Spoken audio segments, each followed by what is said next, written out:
آفرین طالبانو همداسې کارونه وکړئ. طالبانو تازه د کونړ ولایت د چارتراشو قاچاق کوونکي نیولي دي، خو دا چې له هغوی سره څه کول غواړي.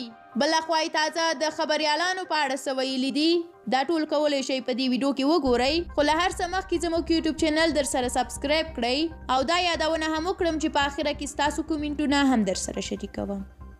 اول دا چې په کونړ ولایت کې هغه کسان نیول شوي دي چې غوښتل یې پاکستان ته د دغه ولایت قیمتي لرګي چارتراش قاچاق کړي. د کونړ ولایت امنیتي مسؤلین ویلي دي چې دا کسان یې د یادو لرګیو د قاچاق پر مهال نیولي دي.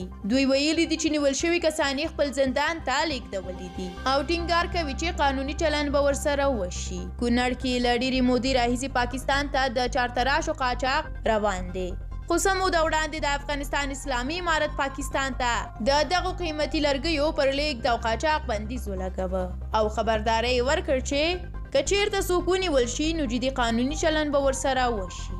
دوهم دا چې کورنیو چارو وزارت وایي د دغه وزارت اړوند هغه منصوبین چې خبریالانو سره ناوړه چلن کوي نیول کیږي او د قانون منګولو ته سپارل کیږي.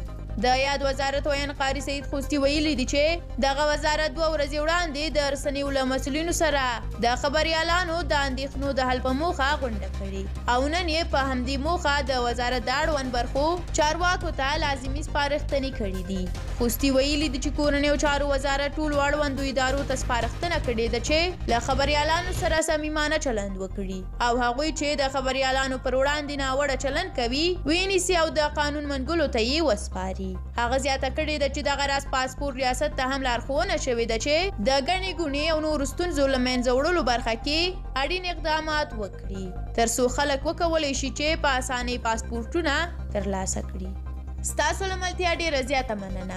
اوس هم تاسو د ګڼ شمېر هېوادوالو کومنټونه ګورئ چې د سوله افغان یوټیوب چینل پر ویډیوګانو یې پرېښي دي. تاسو هم خپل نظریات همداسې راسره شریک کړئ ترڅو زه یې په نورو ویډیوګانو کې له نورو سره شریک کړم. تر بیا مو په الله سپارم. ښه وخت ولرئ. د خدای پامان.